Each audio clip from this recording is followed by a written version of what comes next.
इसके अंदर नरवाना का भी अपना योगदान रहा और करीब 15,000 से ज्यादा की लीड नरवाना विधानसभा से मिली। इसके लिए आप सब बधाई के पात्र हैं। आज हम यहाँ जो एकत्रित हुए हैं इस धन्यवाद समारोह में, धन्यवाद आप सभी का, क्योंकि जिस शिद्दत के साथ आप लोगों ने ये चुनाव अपना चुनाव समझ के लड़ा, उसी का परिणाम है कि चाहे हरियाणा की बात करें या देश की बात करें, एक ऐसा परिणाम यहां पर निकला जिसकी बहुत कम लोगों को उम्मीद थी। लेकिन ये पहली लड़ाई है जो कि खत्म हुई।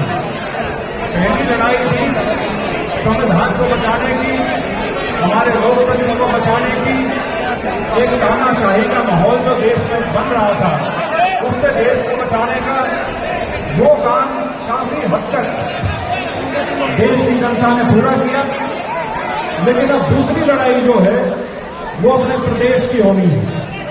अगले 3.5-4 महीने में हरियाणा के चुनाव आने हैं और ये जो समा इस लोकसभा चुनाव से बंधा है, इसको अगले 3-4 महीने और बना के रखना है और बल्कि इसको और मजबूती के साथ आगे ले जाना है।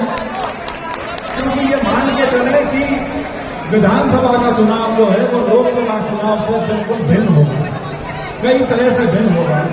मुझे अभी भी याद है जब मैं बीजेपी में था 2019 में, जब 10 की 10 सीटें पार्टी जीती थी और उसके बाद जब अंदर खाते जब बात होती थी तो सब ये लोग कहते थे कि 10 की 10 जीत रहे हैं, 78 सीट जीत रहे हैं असेंबली की, अब तो असेंबली का चुनाव कोई दिक्कत ही नहीं रहेगी। लेकिन जो शाने समझदार नेता थे वो तब भी इस बात से सचेत करते थे कि इस जीत को वो जीत मत समझो, असेंबली का चुनाव जो है वो बिल्कुल होगा। उसमें यदि ये सोचे बैठे हो कि 75 पार जाओगे, 78 पर जाओगे, वैसी कोई संभावना नहीं।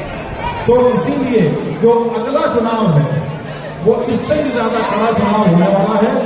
और जिस प्रकार से एक मुहिम हरियाणा में चली है, जिस प्रकार का वातावरण एक बना है, आज उसमें हम आगे पे खड़े हैं। लेकिन मुझे पूरा विश्वास है इसको यदि हम और शिद्दत के साथ आगे ले जाएंगे तो एक बहुत भारी बहुमत से कांग्रेस पार्टी की सरकार हरियाणा में आएगी।